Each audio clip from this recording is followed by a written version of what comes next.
And that is lunch break. Okay, who do we have next? You. Gonna do a monologue for us? Good, good. Okay, so tell us, what monologue will you be doing? No. Nope. We don't want any of that modern theater crap. None of that. We want one of the classics. Do you have one monologue of those? You don't know what the classics are? Take a load of this guy. No. The classics, the iconic pieces written by the great playwrights of the American history, timeless scripts that juggle with the very essence of the society and humanity at the time. No, not Hamilton. For fuck's sake. Do you have Streetcar Named Desire? What do you mean, what's a Streetcar Named Desire? A Streetcar Named Desire by Tennessee Williams is one of the most iconic plays in theater history, and in film history as well. This is a play that has been done countless times since its premiere in 1947, and it will continue to be done hundreds more, being rewritten, being translated, being adapted over and over. This is one of those timeless pieces that people keep reminding you, hey, have you watched Streetcar Named Desire? Pretty weird name for a streetcar. Your grand majority of people will have an idea of what Streetcar Named Desire is, just because of how popular it is. But freshman me, arriving here with very limited American context, specifically in theater, was like, I don't know what my favorite play is. Hamilton? Hamilton isn't even a play, it's a musical. What was I thinking? And then you start communicating with your professors and they start bringing up names like Anton Chekhov or Arthur Miller or Tennessee Williams. I was often recommended a lot of Tennessee Williams for auditions, by the way, which I wondered, why? What is this dude got that's so special? Spoiler alert, he's got a lot of things that make him special. But I never really understood until I got into the Streetcar Named Desire world and everything that encompassed this whole play, production, film experience. Whew. In short, A Streetcar Named Desire title is a very big name, and I wondered why. Reason being one of three: Tennessee Williams, Marlon Brando, and the redefining of acting in the entirety of American history, filmography, and just methodically. Okay, so how did that happen? Part 1, the creator or the creation? So, don't mind me, I'm gonna have my paper here because it's so much information. March 19, 1911, Mississippi to be specific. Tennessee Williams was born into a rather traumatizing family. He is known for his deep emotional and poetic dramas, in which he often explores themes of desire and mental illness and the struggles of an outsider in society. According to the Poetry Foundation, and I quote, critics, playgoers, and fellow dramatists recognize in Williams a poetic innovator who, reducing to the confines of what Stark Young in the New Republic called the usual sterilities of our playwriting patterns, pushed drama into new fields, stretched the limits of the individual play, and became one of the founders of the so-called new drama. Basically, he kind of revolutionized what playwriting could do in terms of poetics and expression and social message because he was traumatized. He wrote as a coping mechanism for his trauma and the world. Like most authors. You're not special, Tennessee. I'm kidding.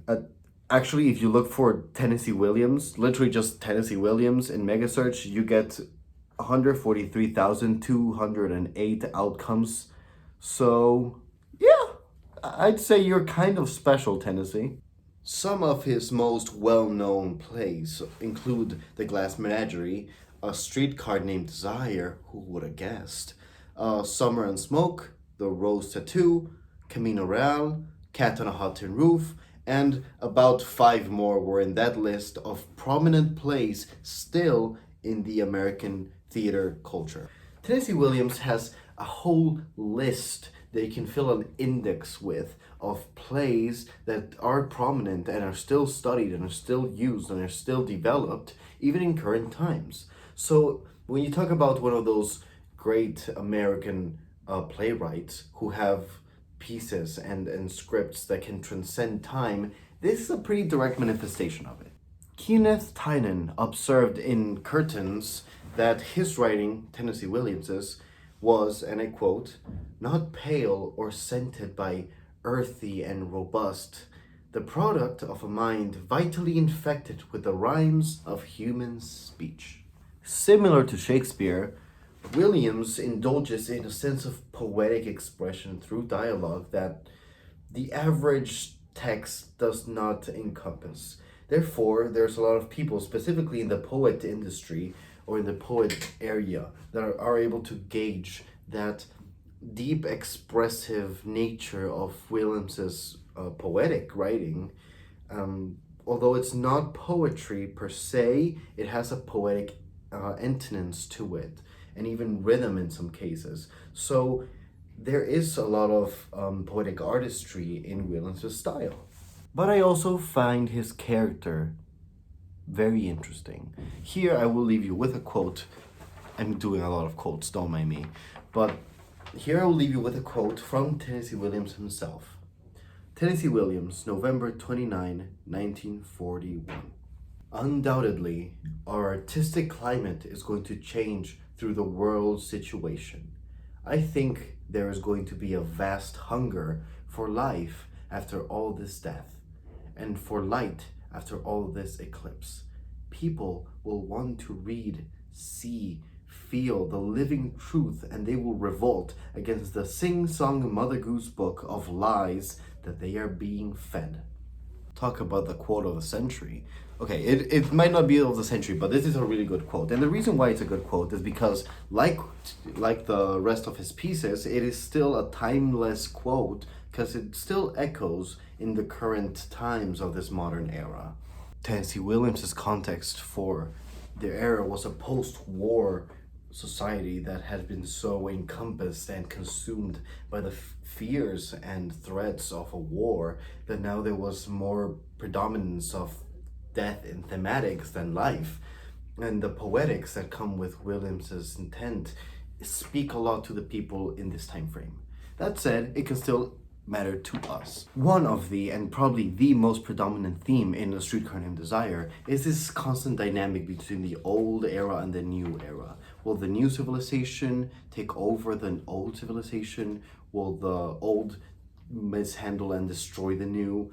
Which one is better? Which one should we keep? Which one do you stand by? Is the new supposed to outdo the old? Is the old just brute and primitive? Is the brute and primitive actually the honest and the true thing in nature? And is the modern and the future trying to encompass and distract and cover and mask all of that?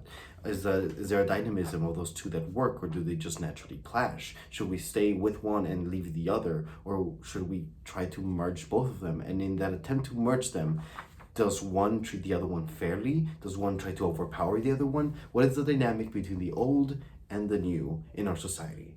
And this is something that, although we don't have the post-war context for this one, it is still predominant in our society nowadays. So that's why Tennessee Williams is big. Now the question is, why is A Streetcar Named Desire so big? To further quote the Poetry Foundation, A Streetcar Named Desire became only the second play in history to win both the Pulitzer Prize and the New York Drama Critics Circle Award. For context, the Pulitzer Prize is an annual award for achievements in the USA in journalism, art, and letters.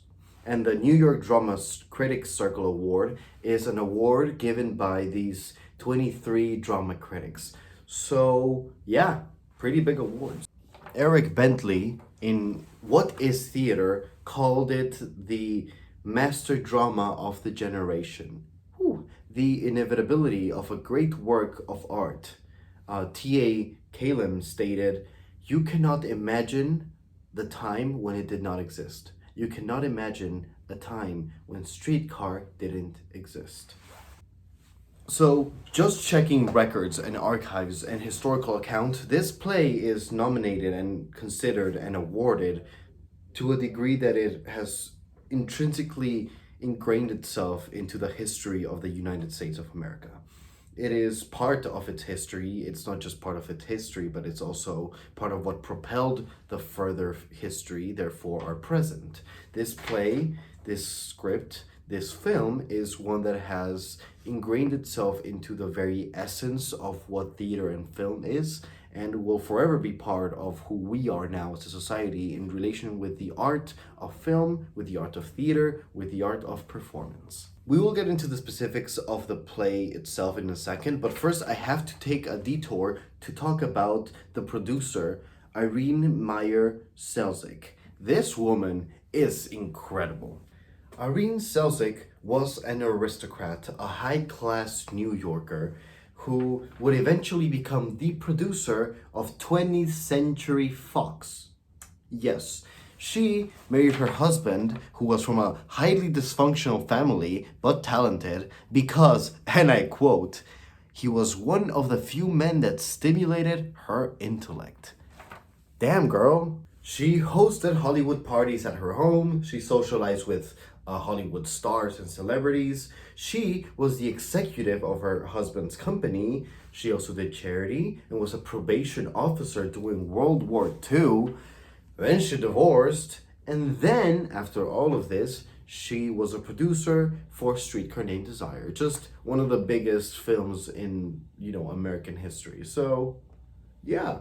She is also the one that convinced Kazan, the director, to make the play into a movie. So she's the reason we have Streetcar in film with Marlon Brando and Vivian Leigh. Shout out to Irene Selznick. That said, we know that the play is good. The question is, why is it good? Considering the context in which it was displayed, what about it made the audiences wonder at the brilliance of this piece? Part 2, From Stage to Screen. A Streetcar Named Desire premiered on Broadway the year 1947. This play follows Blanche, who has just arrived to New Orleans through a streetcar named Desire to look for her sister Stella.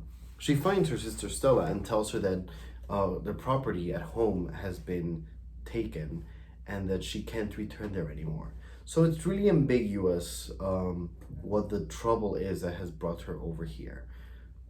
Stella, houses her sister Blanche in her own home that it is also shared with Stella's husband, Stanley. So Stella and Stanley, married, are now housing Blanche, and Blanche and Stanley have very stark contrast. Blanche is the representation thematically and physically of beauty and the delicate and things of this nature. Stanley, in contrast, is much more of blunt, of the honesty, of almost primitive, the most basic and straightforward and truthful and grounded, while Blanche is way more mentally and fictional. And this is important for later on discussing the dynamism between the acting performances. But in terms of the character, it shows this contrast between the ruthless and savage part of society and the attempt of upholding this mask of beauty at the same time, and the constant clash between those two. In the play, Blanche encourages Stella to leave her husband in a couple instances here and there because she despises what Stanley carries and what he represents and the type of person he is, thinking that our society has left that kind of primitive-ish nature behind. It starts creating this real strong gap between Blanche and Stanley. Stanley dislikes all the facade that comes with the persona of Blanche and who she is to herself and to the people. And her lack of honesty or transparency is also something that conflicts with him.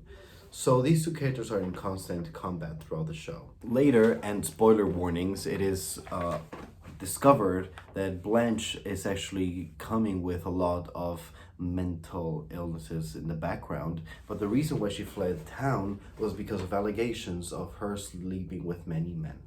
And this becomes troublesome later on, but that is part of the context for her past.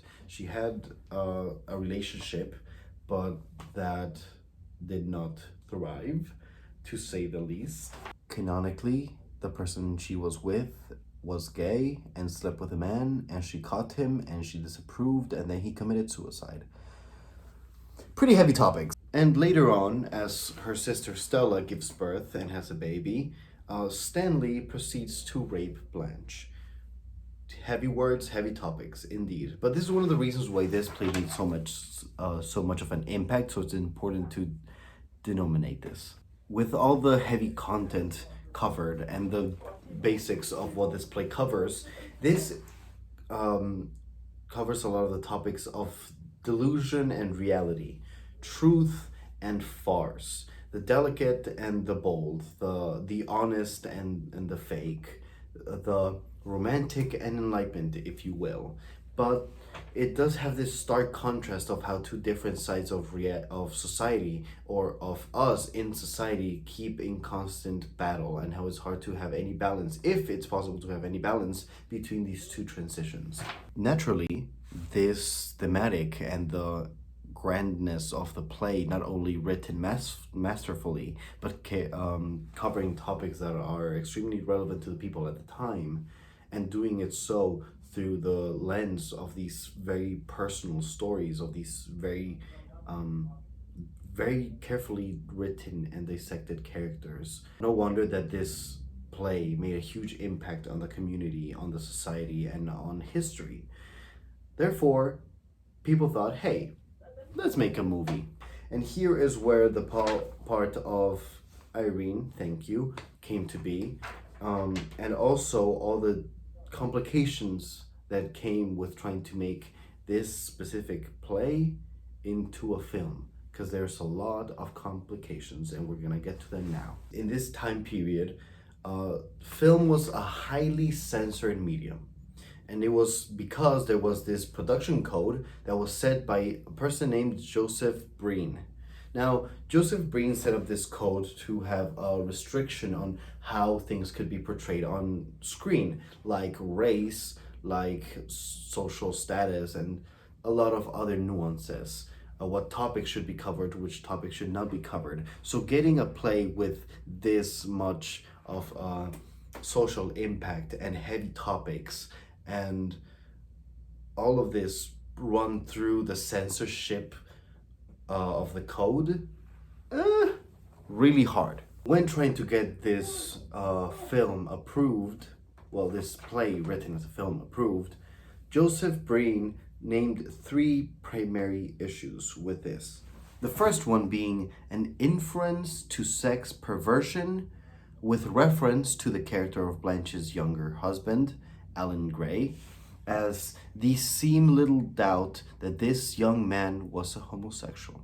So the first topic that is a problem, the first of 3 issues, is that Blanche's first husband was gay, explicitly stated, and this is not something that the code could approve. The way this was actually solved in the film was that it was replaced with a very vague type of explanation that Blanche just disapproved and had no respect for her husband and was disgusted at him, but the specifics of why were not explained, and that led to her husband, Gray Allen's suicide. So in the film, it's much more ambiguous and does not carry the weight of what the actual character's intended reason was, but it's one of the lighter things that have been replaced.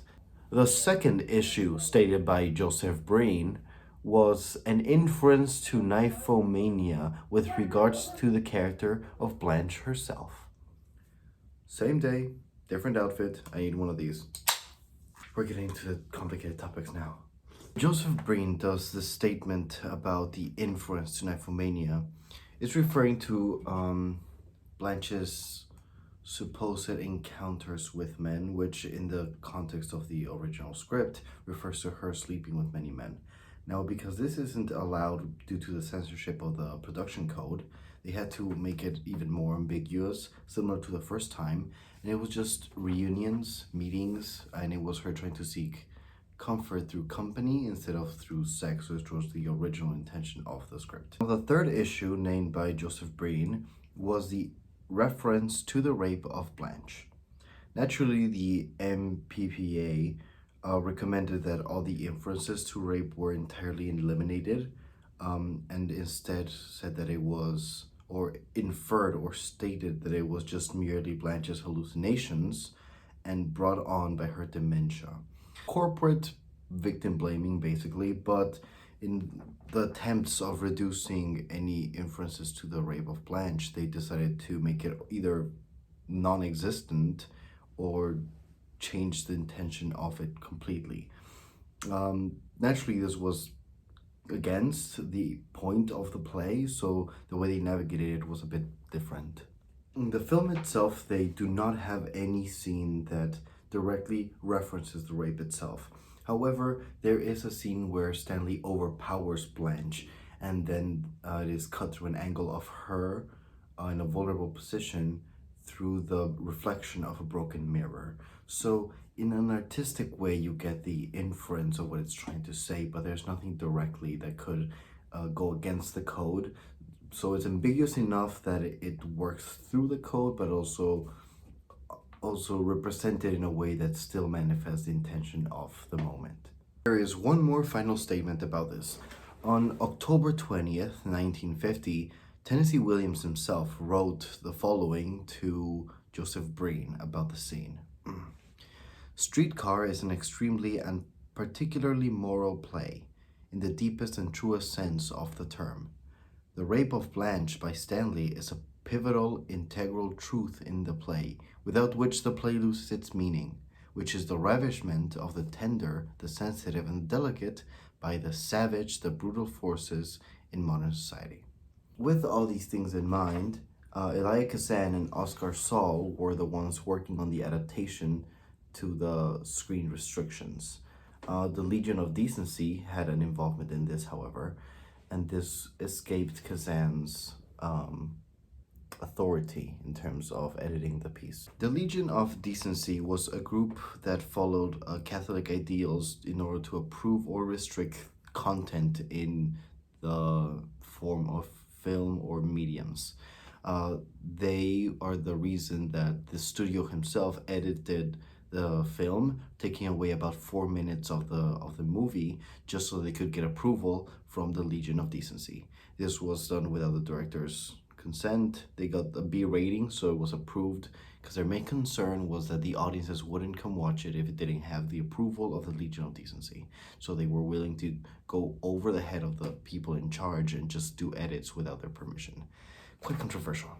Additionally, the ending was also changed for the film. According to the historic guidelines established by the Motion Pictures Association of America, MPPA, restricted the film content. The MPPA's censorship required numerous changes to the script, which included drastically rewriting the ending to show that Stanley was being punished for his rape and subsequently institutionalized of Blanche.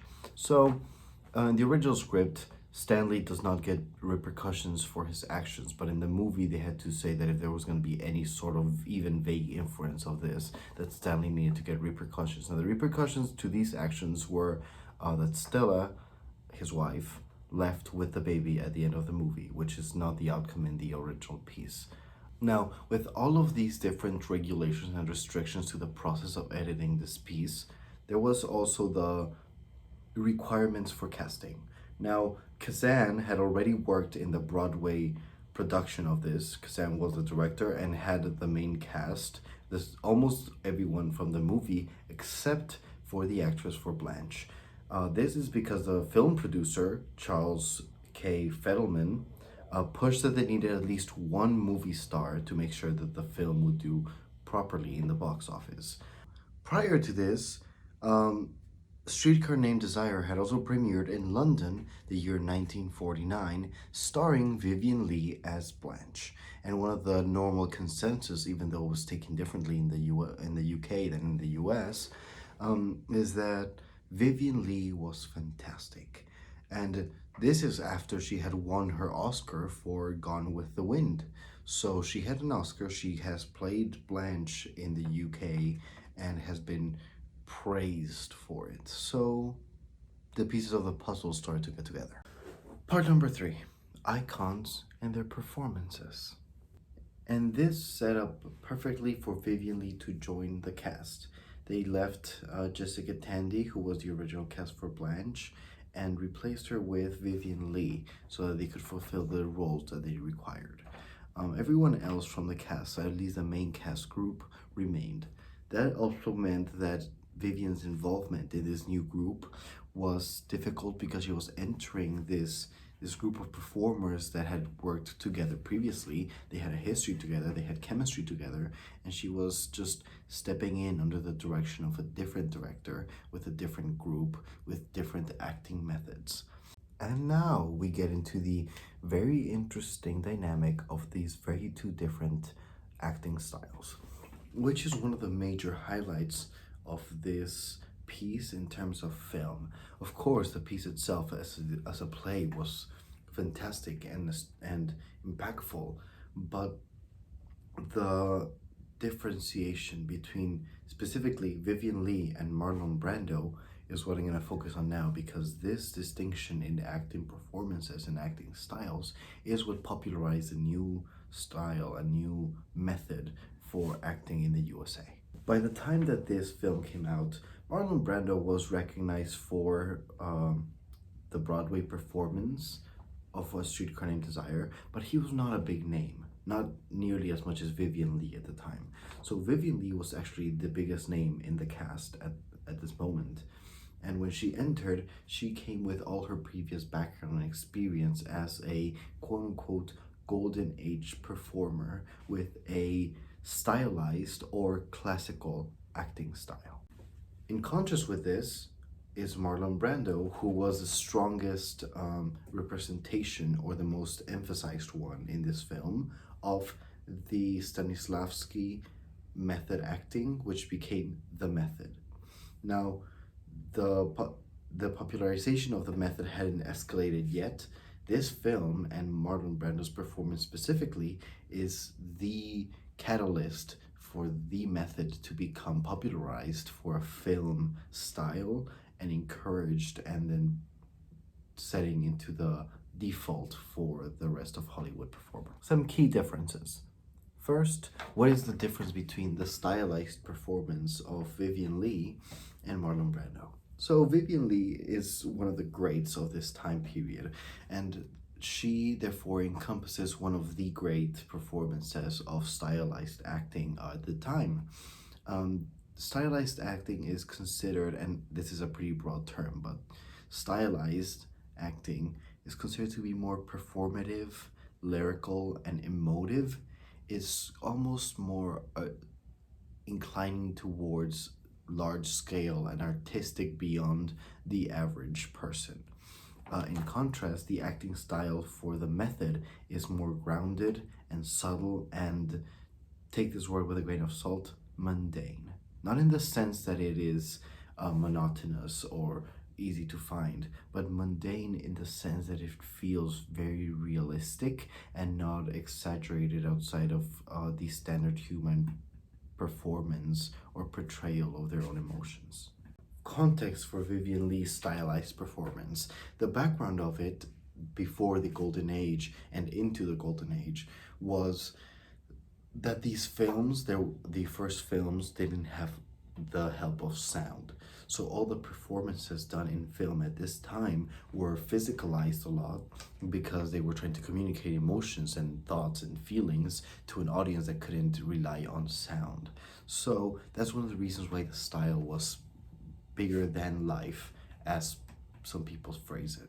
Whereas the Stanislavski method, it's a lot more focused on the human psyche, and therefore trusting the camera to capture all those nuances. It's very different just because of what they could rely on to communicate what they want to the audience, and the difference in technology and time. Here I have a quote from Foster Hirsch, about Marlon Brando's performance. It says, and I quote, as Stanley Kowalski, his coiled body language and delivery of dialogue, pitted with pauses, stumbling, mumbling, repetition, and backtracking, carried a visceral charge. Critics and audiences at the time knew they were privileged witnesses of a shift in the representation of human behavior. Brando's mimic skills seemed more real, more true to life, and more intense, vibrant, and electric than earlier acting styles on either stage or screen. So this is solidifying this performance as the most as enough of a change that the audiences realized that this wasn't just a performance that would affect this movie, it was a performance that affected the industry. On the other side of the coin, the method isn't the only quality style of performance. Actually, and here I quote, was there no equivalent of the method before the studio or before the term itself became a household word? Was there no great acting in American film before the exposition of acting talent in the post-war period? The answer to both questions is yes, there was.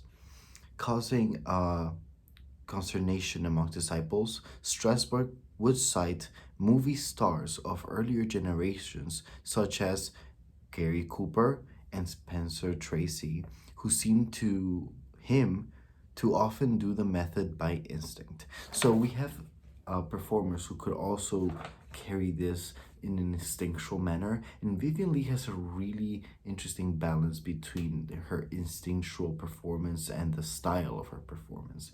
Here is where the peculiar phenomenon happens. Vivian Lee's performance is theoretically not method. Well, it is not method, but in the context of Streetcar Named Desire, it almost comes out as method. And this is because Blanche's character is a character that blends fantasy with reality, that often that has to fill her reality with illusions in order to cope or handle reality. And this is very much explicit at the end of the film, where you realize that Blanche is going to be internalized because of mental illness issues. So this detachment and illusion that she puts upon herself as a character perfectly matches the style of surrealism that the stylized performance of Vivian Lee carries. And in contrast, Stanley's, that is more grounded and focused on the truth and authenticity and honesty, his very much intention to be genuine with the performance shows even that difference in characters, in the styles. So in this sense, Vivian Lee's performance is almost method because it works so perfectly for the character that it almost makes it seem like that is method for Blanche. It's a very peculiar phenomenon. This film achieves the possibility of showing a transition from acting styles in the industry. We have one of the greats of the golden age, one of the greats of the stylized performance, and you bring it up with one that's soon to be one of the greatest representations of the method, and you put them both as title characters in this film and let them contrast not just in personality and in acting styles, but also in the types of role that the character implements in this play. And you get this perfect merge and distinction between styles that fit perfectly in the context of the show and show the audience what a perfect merge of these two styles can actually do. And not just a merge, but also a transition. Part 4. The effect. This play, this show, these actors had an irremovable effect in the entire industry of film, of acting, of play, of the time era, and it redefined what film and performance can do. This has also spread worldwide, and I'm gonna share a quote from The Historic to showcase this. Streetcar's reflection of a crumbling social order appealed as much to Latin America, post war Europe, and beyond as it did to the US audiences. Productions in Brazil, Cuba, and Mexico were immediately staged in 1948, and within 10 years, important productions had appeared in Greece, Italy, London, Paris, Sweden, Japan, and Korea, and Farsi and Arabic translations were published. The first major Soviet production premiered in 1970, and in 1988 saw the first performance of a play in mainland China.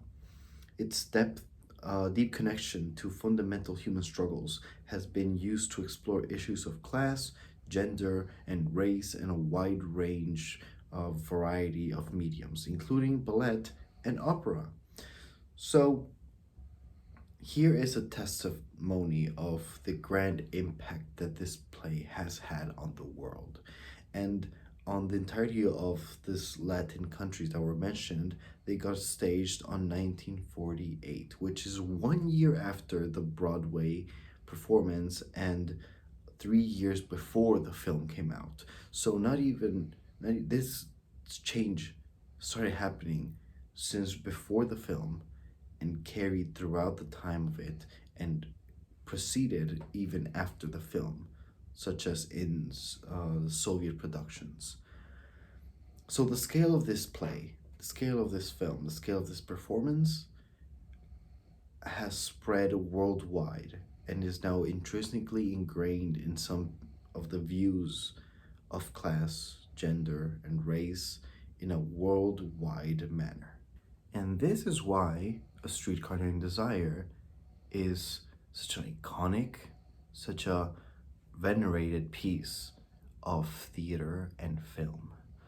Also because Marlon Brando just looks beautiful and nobody can say otherwise.